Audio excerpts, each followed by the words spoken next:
Good afternoon, Scott Riley, T3 Live. Welcome to today's recap. It is Wednesday and it is hump day and we are over that hump. Hopefully everyone's holding in there pretty well. I know it's been very, just been very tricky. We've had a lot of the bio names get beat up, a lot of high beta tech get beat up. We've seen momentum names lost, and we've seen this happen for about 3-4 weeks, and then we've seen it accelerate. And I know it's hard to sit on your hands. I know it's hard to, continue to short bounces and do that H pattern that some of the bears have been having success with. And, we've been seeing some of these patterns develop, and you gotta change with the market. And I know there's been a head scratcher. Why isn't the S&P coming down? Why, we 2% off the highs, and high beta names and momentum names and bio names are 20% off the highs? It's been a head scratcher. And who knows, maybe we get a resolution soon. All I know is I came in today, I think, with 9-10 positions long, and I leave with some calls and net short spiders. Because, to me, it feels as if we're going to head lower, and I kind of feel it. My inner voice is telling me it. You're seeing some of the clues of it, and I know that, 2 weeks from now, whenever you look back and I'd be like, oh my goodness, all the signs were there. Tech was weak, Russell was weak, momentum was lost. Why weren't we, ready for that catch-up trade? But who knows? We'll see what happens. All I know is you take a look here at the chart. Let's take a few things, okay? You look here at where we are in the spiders, and look how high they are, okay? And look how it's been holding up and, above the 50-day and, sitting on a perch. So we'll see what happens. At this point, it's still in that range. I'm cheating, and I went home short, even though it didn't break below. But you have an outside day here, which is sell signal number 1. Then you have a close below the 8 and the 21-day into support. So I went with it. If you look at something like the Russell, it already is below. Okay, so it's leading the way lower. So typically when that happens, it's telling you to have some caution.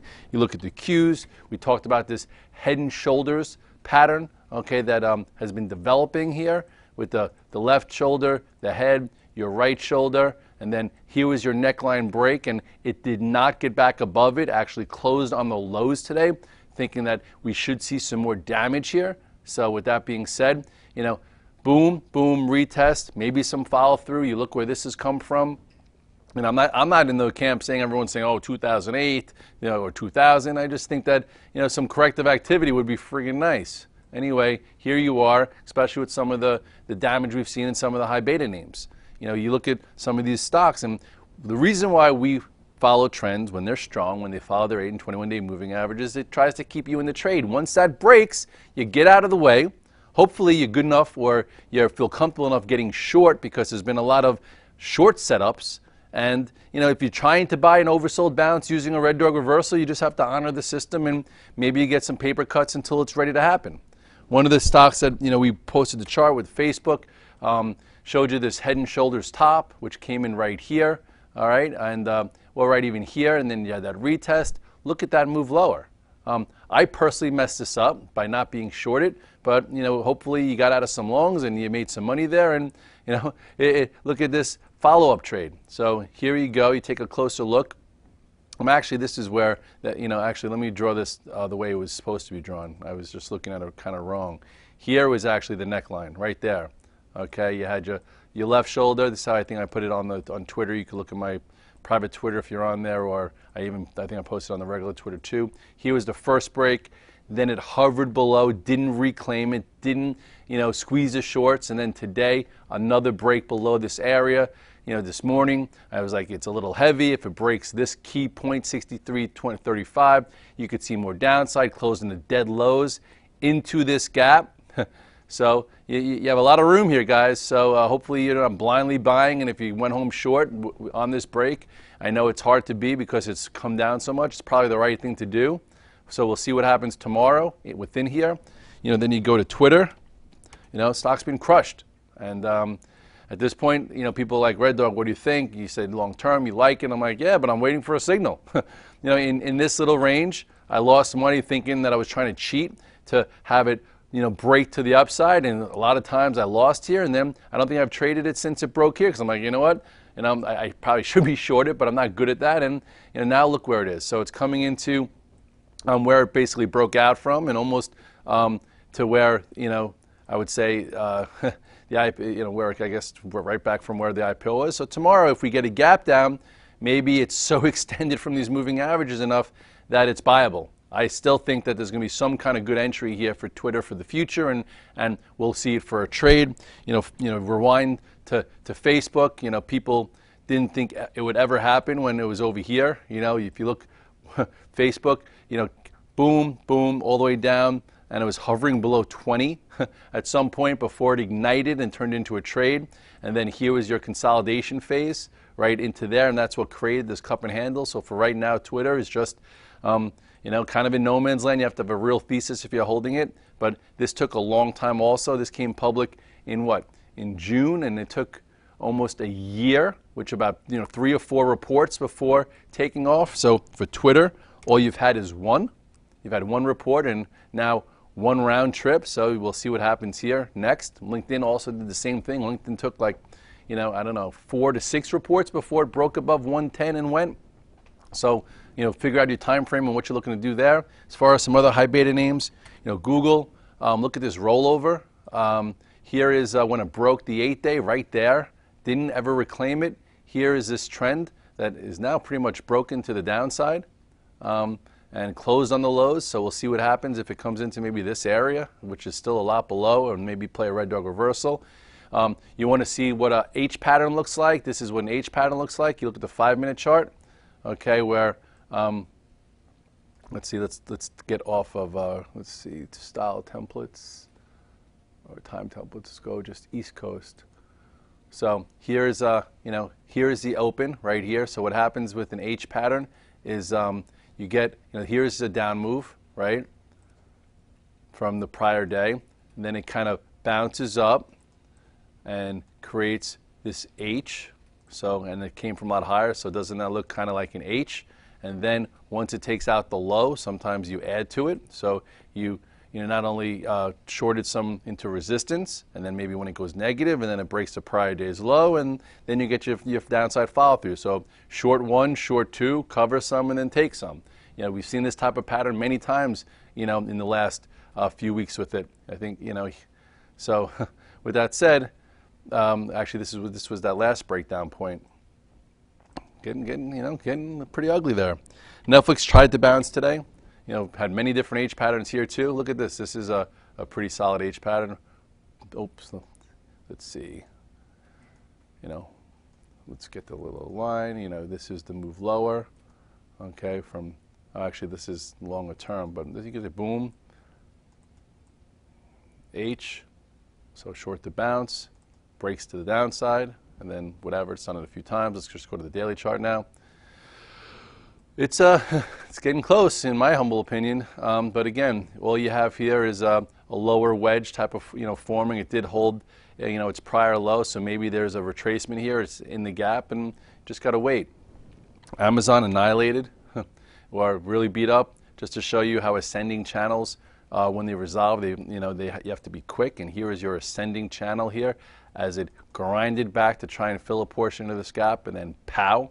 And then today, traded below the prior pivot. It's coming into the 200-day now. It doesn't look like it's giving you any kind of signal yet. It's below all the moving averages instead of above it. So that's another reason why I feel like I'm having this whole displacency of all these things are breaking down below key moving averages, and the markets are not coming in. So to me, I feel like the market has to play catch up.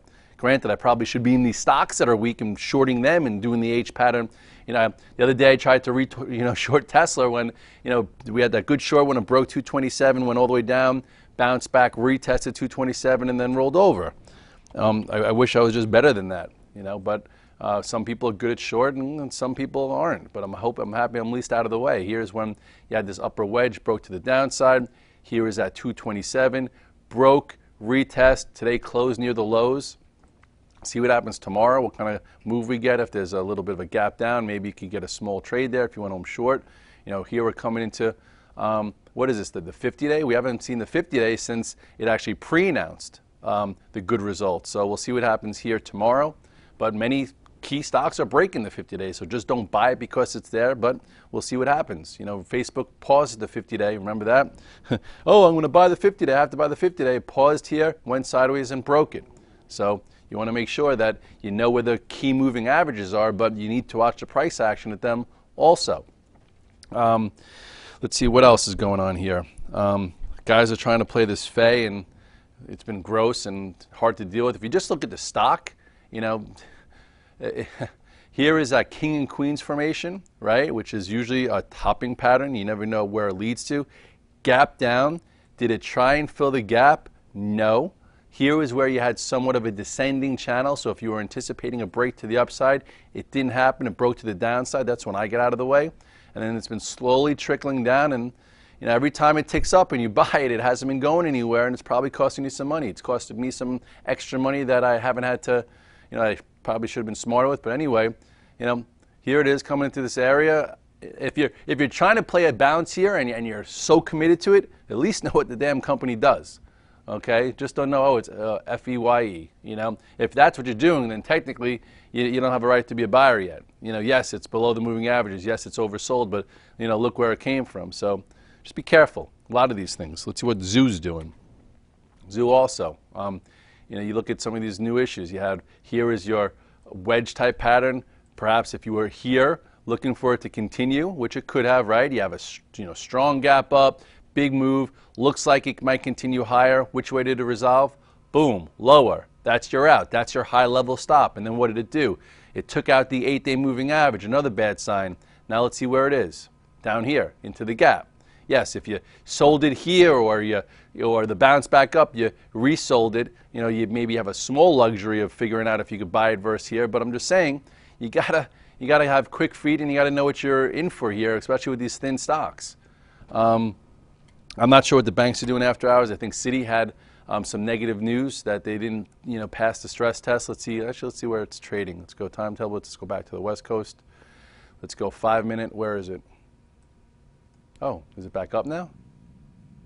Oh, actually, I think this is no. Let's go 3-minute. I'm missing data there. Okay, let's see if you're missing data. I'm back in. Yeah, I'm starting to miss some data. So anyway, all right, we'll see what those are. I'll go out and check and go on the virtual trade floor. By the way, as you can hear, I'm kind of exhausted. It's only Wednesday. I feel like people have been kind of chopped up in the past 2-3 weeks. Let's just even look at the bios, which seemed like they wanted to bounce today. I had some overnight. I sold some into strength. I was thinking I sold too early, and then all of a sudden now, not much of a bounce. This was your high-level stop here, broke the 8-day, retested, and this was your confirmation. And did it bounce up and reclaim it? No. Then you had continuation to the downside. So now see what happens here. Still weak, still lethargic, and you got to be careful. You can't just blindly buy this. There are some small trades within here, but overall, it looks like another bear flag developing. So we'll see what happens, in the future there. Just to show you how divergences work, the high was put in February. On March 6th is when it put a lower high in. Look where the SPX was on March 6th. On March 6th, which is, I believe, right here, spiders are at a high. So you have the spiders at a high, okay, and then you already have the IBB at a lower high, and then breaking down while the spiders go sideways. That is relative weakness. Lots of clues to get out of the way. What's gold doing? People are like, oh, take a look at gold. Gold too, every situation has its own trend. And this started pretty strong. You have a double bottom here. This was when I did the call strategy, and then it followed the 8-day, and then gapped up, filled the gap, closed below the 8-day, and now it's down to here. So hopefully, if you rode this trend, this is when it changed. 8-day moving average giving way, and then even the 21-day. Today, it tried to rally a little bit and got weaker.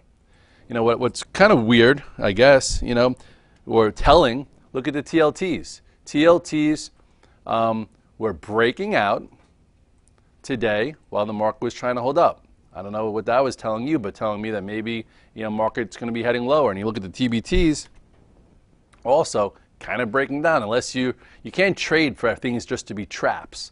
This looks weaker, below all the moving averages. Technically, it's been downtrend, in a downtrend. This was another key level, so we'll see what happens there. You had a few different spots to navigate if you trade for cash flow, maybe right here when it broke below. Then you had a little bit of a rally. It looked as if it was going to try and get back up. Couldn't, and now it's starting to fail. If you have it in the drawer, which was supposed to be your hedge against your bonds, okay, well, you're probably still in your bonds. You're doing just fine, and this is costing you a little bit of money. Same way, when I was in portfolio approach with 9, 10 stocks, and some of them were up 2 to 5% in a few days, and I was short with the S&P. The S&P short cost me some money because I had to sleep at night. So anyway, you got to figure out what your strategy and what your process is, and we'll see what happens tomorrow. It's been a difficult time, and a lot of traders that I know and a lot of people that are been doing this a long time have been scratching their head and saying the action is gross and all these things, and it just hasn't added up yet. So, but when everyone's kind of thinking that way, at least people that I know that I kind of try and rub some things off each other's shoulders, think that way, that something's going to give. And it's always hard because you're like, these stocks are being down so much, so you can't buy them being down so much, especially if the indices play catch up. But then you also don't want to short the indices because if you get the gap up and then those find the bottom, you're doubly frustrated. So just do a little less, think clearly, be positive, get some green days together, and some clarity will come. Scott Redler, T3 Live, the recap. See you at the morning call. Have a good night.